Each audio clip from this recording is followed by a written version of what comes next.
Добро вечер. Четворица од петтемина кандидати за републички јавен обвинител го поминаа филтерот во Советот на јавните обвинители. Единствено Владимир Панчевски доби негативно мислење и отпадна од трката, поради тоа што не го исполнувал условот за непрекинат работен стаж од 10 години во кривичното право. Сега списокот со кандидатите оди во владата. Четворица од петмината кандидати за државен јавен обвинител добија позитивно мислење од Советот на јавните обвинители, веде државната обвинителка Анита Тополова Исајловска, обвинителките од Скопско Лидија Рејчевик и Ленче Ристовска, како и судијата од Кривичен Ненад Савески, откако го поминаа филтерот пред Советот, остануваат кандидати за нов државен обвинител. Членовите на Советот ги образложија нивните биографии, се задржаа на нивните квалитети и интегритети, преминаа на гласање. Сите добија максимум 10 гласови, освен обвинителката Рејчевик, која доби 9 гласа за, бидејќи негативно за неа се произнесе членот на Советот Кети Петкова. Ние согласно закон ги разгледавме сите пријавени кандидати и ценевме дека ги исполнат условите согласно закон и затоа сметавме дека дадовме позитивно мислење. Од причини што сите кандидати се јавни обвинители, едниот е судија со успешна работа во јавно обвинителство и во судовите. И не можевме како членови да ги делиме зашто сите се по 20-30 години или 15 години обвинители. И затоа дадавме позитивно мислење. Председателот на Советот Бесими уверува дека не се остава простор за политизација. Ја ценеле досегашната работа на сите кандидати и сите заслужуваат шанса да бидат државен обвинител. Не се остава простор за политика од причини што сите кандидати ги исполнуваат условите согласно закон. И заради тоа ми дадовме позитивно мислење. Административна проверка на документи или ценевте професионални портфолија? Ние за сите кандидати што се суди, што е судија или обвинители, секој ден, секој месец имамо годишни и месечни извештаи и ги цениме сите работата на овие кандидати. Петиот кандидат поранешниот судија Владимир Панчевски, уште пред почетокот на разгледувањето на кандидатурите, беше исклучен од натамошната постапка, поради тоа што утврдиле дека не исполнува еден од посебните услови, а тоа е да има 10 годишен непрекинат стаж како судија кривичар. За него било утврдено дека не го исполнува овој услов, бидејќи нема континуиран стаж, односно има прекин во извршувањето на функцијата судија.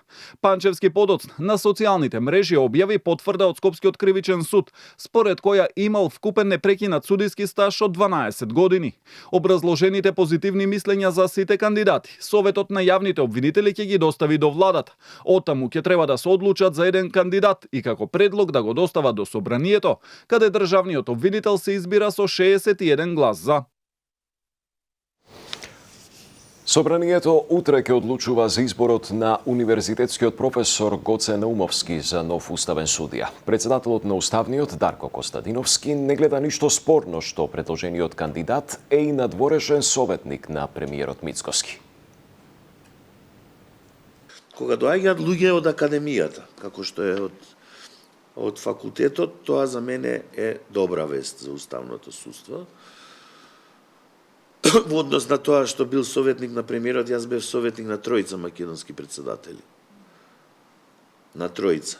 Значи, извршувањето на должноста е дел од карактерот и од кредибилитетот на човекот. Дали бил советник на премиер или јас на тројца председатели, нема никакво значение. Кога Уставниот суд одлучува, никој не треба да го гледа тоа како закана или како да се прави перцепција дека Уставниот суд има нешто против некого. Не. Уставниот суд постои само да им помогне на државните органи да не излегуваат надвор од Уставот. Наша работа е да ја вратиме довербата на граѓаните во владењето на правото и во правната држава и за мене не постојат сензитивни и помалку сензитивни ќе се постапува по секој еден предмет. По собранието и Стопанската комора, Сојузот на синдикатите на Македонија предпладнево ја блокираше и владата во нов обид да издействуваат повисок минималец и повисоки плати. Од ССМ порачаа дека ако не се испочитува барањето до крајот на месецов, во март ќе следува голем генерален штрајк. Од ВМРО ДПМН велат дека тие се за диалог за минималецот, но тој да се договара институционално. Денеска, ако одлучат на седница на влада да зголемат минималната плата на 600 евра и да ги зголемат сите останати плати за најмалку 6.000 денари, нема да ме гледаат повеќе на телевизија, нема да ме гледаат повеќе на социјалните медиуми и нема да им бидам трм во око. Се до тогаш продолжуваме онаму каде што стоиме, на улица. Еден протест ги предизвика дури најголемите во наводници газди во Македонија да бараат диалог, диалог и диалог. Им подадовме рака, до крајот на месец февруари можат да седнат да се договорат, можат да кажат за колку се подготвени да ги зголемат работничките плати. Во моментов начело на ССМ е човек кој се обидува да гради политичка кариера преку конфронтација во име на трудот на работниците. Да бидам јасен, ние не бегаме од диалог. Ние не бегаме од разговор за минимална плата.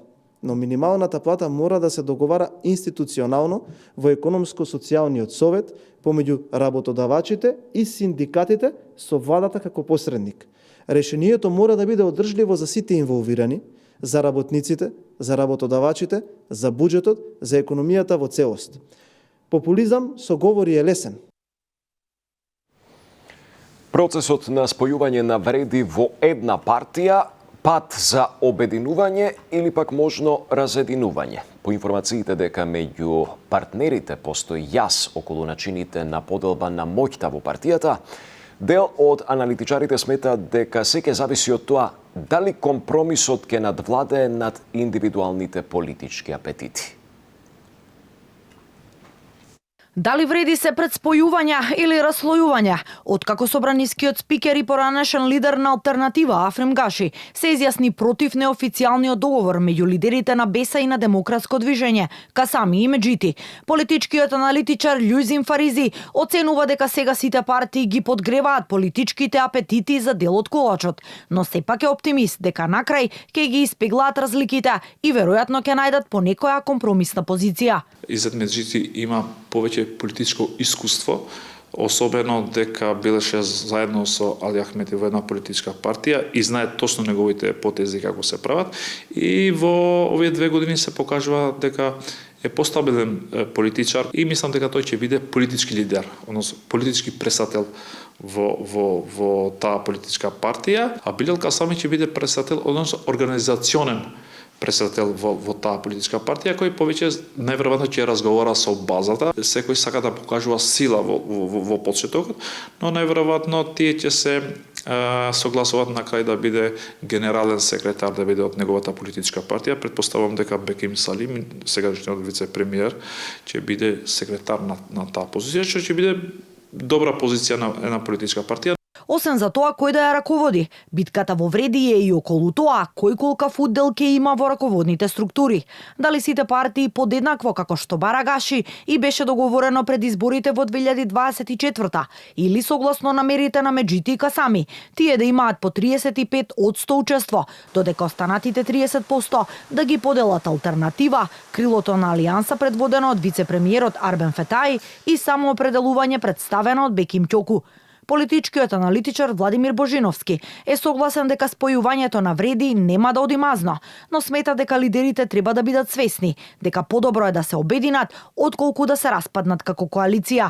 Секогаш е тешко од повеќе политички субјекти да создадеш еден, бидејќи сите си имаат своји видувања околу тоа како треба да изгледа новиот субјект и колку они се нели всушност јаки или слаби, колкав дел од тој нов субјект треба да представуваат, но мислам дека сепак е полесно да се дојде до договор.